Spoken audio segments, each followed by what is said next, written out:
ଚାଲ ଆମେ ପୁରୁଷର ଜନନ ତନ୍ତ୍ରର ବିଭିନ୍ନ ଅଙ୍ଗଗୁଡ଼ିକୁ ଦେଖିବା ଏବଂ ସେଗୁଡ଼ିକ କିପରି କାମ କରେ ସେ ବିଷୟରେ ଜାଣିବା।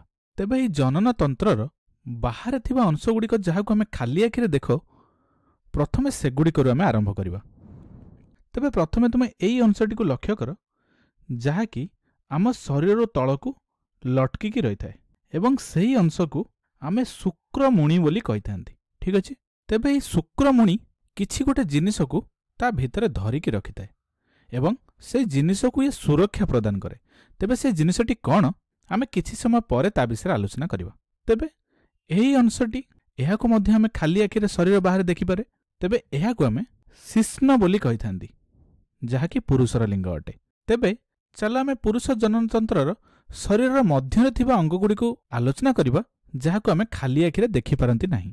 ତେବେ ଏହି ଅଂଶଟି ଯାହାକୁ ଆମେ ଖାଲି ଆଖିରେ ଦେଖିପାରନ୍ତି ନାହିଁ ବା ଏହା ଆମ ଶରୀରର ମଧ୍ୟଭାଗରେ ଥାଏ, ତାହାକୁ ଆମେ ମୂତ୍ରାଶୟ ବୋଲି କହିଥାନ୍ତି। ତେବେ ଏହି ମୂତ୍ରାଶୟରେ ମୂତ୍ରଗୁଡ଼ିକ ସଂଗ୍ରହ ହୋଇକି ରହିଥାଏ ଏବଂ ପରିଶେଷରେ ଯେତେବେଳେ ଏହି ମୂତ୍ରାଶୟରେ ମୂତ୍ର ଫୁଲ ହୋଇଯାଇଥାଏ, ସେତେବେଳେ ଏହି ମୂତ୍ରଗୁଡ଼ିକ ଏହି ନଳୀ ସାହାଯ୍ୟରେ ଶିଶ୍ନ ମଧ୍ୟକୁ ପ୍ରବେଶ କରେ ଏବଂ ଆମେ ଏହାକୁ ମୂତ୍ରମାର୍ଗ ଦ୍ୱାରା ଶରୀର ବାହାରକୁ ନିଷ୍କାସନ କରିଥାନ୍ତି ଏବଂ ଏହି ନଳୀଟିକୁ ମୂତ୍ରମାର୍ଗ ବୋଲି କୁହାଯାଏ।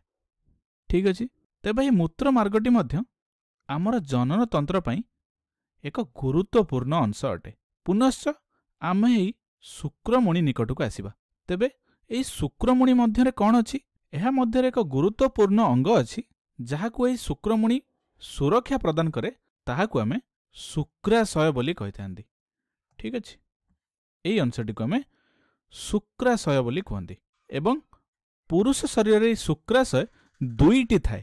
ତେବେ ଏହି ଶୁକ୍ରାଶୟ କ'ଣ କରେ ନା, ଏଗୁଡ଼ିକ ଶୁକ୍ରାଣୁ ତିଆରି କରନ୍ତି ଏବଂ ଏହି ଶୁକ୍ରାଣୁକୁ ଆମେ ପୁଂ ଯୁଗ୍ମକ ବୋଲି କହିଥାନ୍ତି।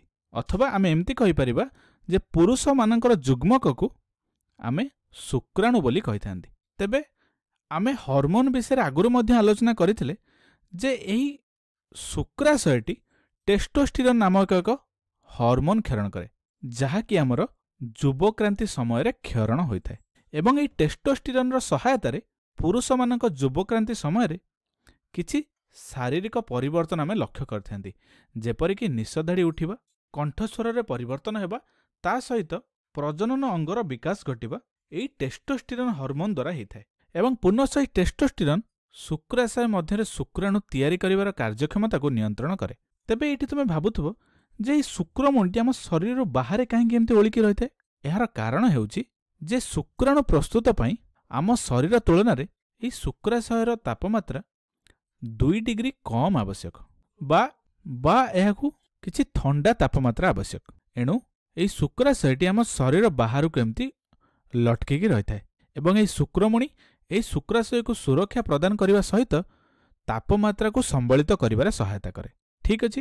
ଯେତେବେଳେ ଏଇଠି ଶୁକ୍ରାଣୁଗୁଡ଼ିକ ତିଆରି ହୁଏ, ସେଗୁଡ଼ିକ ଅନ୍ୟ ଏକ ଅଙ୍ଗକୁ ଗତି କରେ, ଯାହା ଶୁକ୍ରାଶୟର ଉପରେ ଅବସ୍ଥିତ ଏବଂ ଏହି ଅଙ୍ଗକୁ ଆମେ ଏପିଡିଡାଇମିସ୍ ବୋଲି କହିଥାନ୍ତି। କିନ୍ତୁ ଏହାକୁ ମନେ ରଖିବା ତୁମର କିଛି ବି ଆବଶ୍ୟକ ନାହିଁ, କାରଣ ଏହା ଆମ ସିଲାବସ୍ ମଧ୍ୟରେ ନାହିଁ।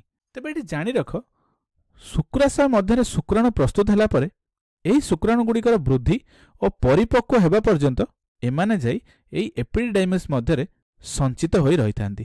ଠିକ୍ ଅଛି।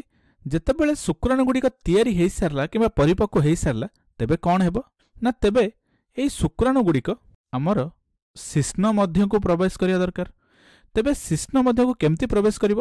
ଏହା ଏକ ନଳୀ ସାହାଯ୍ୟରେ ଏମିତି ପ୍ରବାହିତ ହୋଇଥାଏ ଏବଂ ଶୁକ୍ରାଣୁଗୁଡ଼ିକ ଏହି ନଳୀ ମାଧ୍ୟମରେ ଯାଇ କିଛି ସମୟ ପରେ ଶିଶ୍ନ ମଧ୍ୟରୁ ବାହାରକୁ ବାହାରିଯାଆନ୍ତି ଏବଂ ଶୁକ୍ରାଣୁଗୁଡ଼ିକ ବାହାରିଯିବା ପରେ ପୁନଶ୍ଚ ଶୁକ୍ରାଶୟ ମଧ୍ୟରେ ଶୁକ୍ରାଣୁ ଉତ୍ପନ୍ନ ହୋଇଥାଏ। ତେବେ ସବୁ ସମୟରେ ଆମକୁ ଏକ ତାଜା ଶୁକ୍ରାଣୁ ଦରକାର, ସେଥିପାଇଁ ଏହି ପ୍ରକ୍ରିୟା ବାରମ୍ବାର ଚାଲିଥାଏ। ତେବେ ଯେତେବେଳେ ଏହି ଶିଶ୍ନଟି ଉତ୍ତେଜିତ ହେବାକୁ ଲାଗେ, ସେତେବେଳେ ଶୁକ୍ରାଶୟ ମଧ୍ୟରୁ ବା ଏପିଡିଡାଇମିସ୍ ମଧ୍ୟରେ ଯେଉଁ ଶୁକ୍ରାଣୁଗୁଡ଼ିକ ଥିଲା, ତାହା ଏହି ନଳୀ ମଧ୍ୟକୁ ପ୍ରବେଶ କରେ ଏବଂ ଏହି ନଳୀ ମଧ୍ୟକୁ ପ୍ରବେଶ କରି ଏହା ଶିଶ୍ନ ମଧ୍ୟକୁ ପ୍ରବେଶ କରିଥାଏ ଏବଂ ଏହି ନଳୀଟିକୁ ଆମେ ଶୁକ୍ରବାହୀ ନଳୀ ବୋଲି କହିଥାନ୍ତି ଏବଂ ଏହି ଶୁକ୍ରବାହୀ ନଳୀଗୁଡ଼ିକ ଏହି ଶୁକ୍ରାଣୁଗୁଡ଼ିକୁ ନେଇ ଅନ୍ୟ ଏକ ନଳୀ ମଧ୍ୟରେ ପ୍ରବେଶ କରାଏ, କିଛି ଏହିପରି। ଏବଂ ଏହି ଅନ୍ୟ ନଳୀଟି ହେଉଛି ମୂତ୍ରମାର୍ଗ। ତେବେ ଏଇଠି शुक्राणुगुड़िक शुक्रवाही नली मध्य देई आसी मूत्रमार्ग मध्य प्रवेश करती। मूत्रमार्ग होची सेई नली जहाँ मध्य मूत्र शरीर बाहर को निष्कासित होता है एवं शुक्राणुगुड़िक मध्य एई नली मध्य देई शिश्न मध्य बाहर को बाहर जाइछन्ति। तेबे तुम मनरे प्रश्न आसुथबो जे शुक्राणुगुड़िक शुक्राशय मध्यरु ए शुक्रवाही नली माध्यम जाई तापरे मूत्रमार्ग मध्य प्रवेश करे, तेबे कहीं सीधा सड़क भाव यह मूत्रमार्ग को न जाए? तेबे यार उत्तर कौन हेबो से सबू आमे अन्य एक भिडियो रे आलोचना करिबा। तेबे एई भिडियो रे आमे पुरुष जनन तंत्रर विभिन्न अंश विषय रे आलोचना कले।